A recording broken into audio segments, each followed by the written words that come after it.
మాటకు మాట, ట్వీట్కు tweet, press మీట్కు press meet. ఇదే తెలంగాణ రాజకీయాల్లో ఇన్నాళ్లు కనిపించిన సీన్. కానీ ఇప్పుడు గులాబీ పార్టీ గేర్ మార్చింది. ఇకపై ఆరోపణలు చేస్తే మైక్ ముందు కాదు, నేరుగా కోర్టు మెట్లపై సమాధానం చెప్పించాలనుకుంటోంది. వ్యక్తిగత ప్రతిష్టను దెబ్బతీసే వ్యాఖ్యలు చేస్తే లీగల్ నోటీసులు, పరువు నష్టం దావాలు వేయబోతోంది. ఆ పార్టీ నాయకులు కేటీఆర్, హరీష్ రావు తీసుకున్న నిర్ణయాలు చూస్తుంటే బీఆర్ఎస్ లీగల్ వార్కు సిద్ధమవుతోందనే చర్చ తెలంగాణ రాజకీయాల్లో బలంగా వినిపిస్తోంది.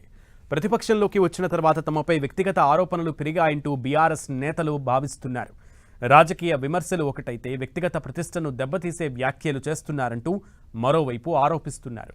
అందుకే ఇకపై మాటకు మాట అని కాకుండా చట్టపరమైన సమాధానం కూడా ఇవ్వాలని బీఆర్ఎస్ నిర్ణయించినట్లు తెలుస్తోంది. ఈ వ్యూహానికి శ్రీకారం చుట్టింది వర్కింగ్ ప్రెసిడెంట్ కేటీఆర్ అని గులాబీ నేతలు చెబుతున్నారు.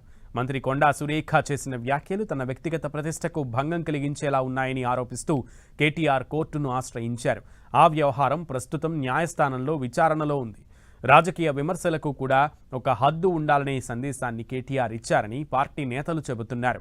అయితే ఇది ఒక్క ఘటనతో ముగిసిపోలేదు. గతంలో కూడా సోషల్ మీడియా పోస్టులు, బహిరంగ ఆరోపణలపై లీగల్ నోటీసులు పంపించారు కేటీఆర్.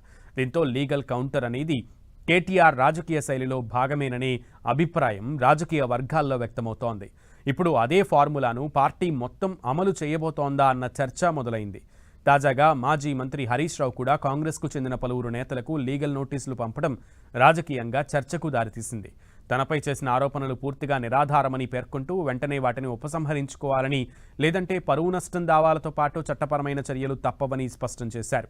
దీంతో ఇది వ్యక్తిగత నిర్ణయం మాత్రమేనా, లేక పార్టీ తీసుకున్న కొత్త లైన్లో భాగమా అనే ప్రశ్నలు రాజకీయ వర్గాల్లో వినిపిస్తున్నాయి. అయితే బీఆర్ఎస్లో జరుగుతున్న అంతర్గత చర్చల ప్రకారం పార్టీ నేతలపై ఆరోపణలు చేస్తే వెంటనే స్పందించడంతో పాటు అవసరమైతే లీగల్ నోటీసులు, పరువు నష్టం దావాలు వేయడానికి కూడా సిద్ధంగా ఉండాలని సూచించినట్లు సమాచారం. ఒకప్పుడు రాజకీయ ఆరోపణలు సభల వరకే అయ్యేవని, కానీ ఇప్పుడు సోషల్ మీడియా యుగం అని, ఒక ఆరోపణ నిమిషాల్లో లక్షల మందికి చేరుతోంది. తర్వాత అది నిజమా కాదా అనే చర్చ కంటే ప్రచారమే ఎక్కువ ప్రభావం చూపుతోంది. అందుకే నిరాధార ఆరోపణలను వెంటనే చట్టపరంగా సవాల్ చేస్తేనే రాజకీయంగా కూడా సరైన సందేశం వెళ్తుందని భావిస్తున్న బీఆర్ఎస్ అలాంటి వాటిని చట్టపరంగా ఎదుర్కొనేందుకు సిద్ధమైనట్లు తెలుస్తోంది. మొత్తానికి తెలంగాణ రాజకీయాల్లో మాటల యుద్ధానికి ఇప్పుడు లీగల్ ఫైట్ కూడా జత కానుంది. ఇకపై ఆరోపణలకు ప్రెస్ మీట్లతో కాదు, లీగల్ నోటీసులతోనే సమాధానం చెప్పే రోజులు మొదలయ్యాయి.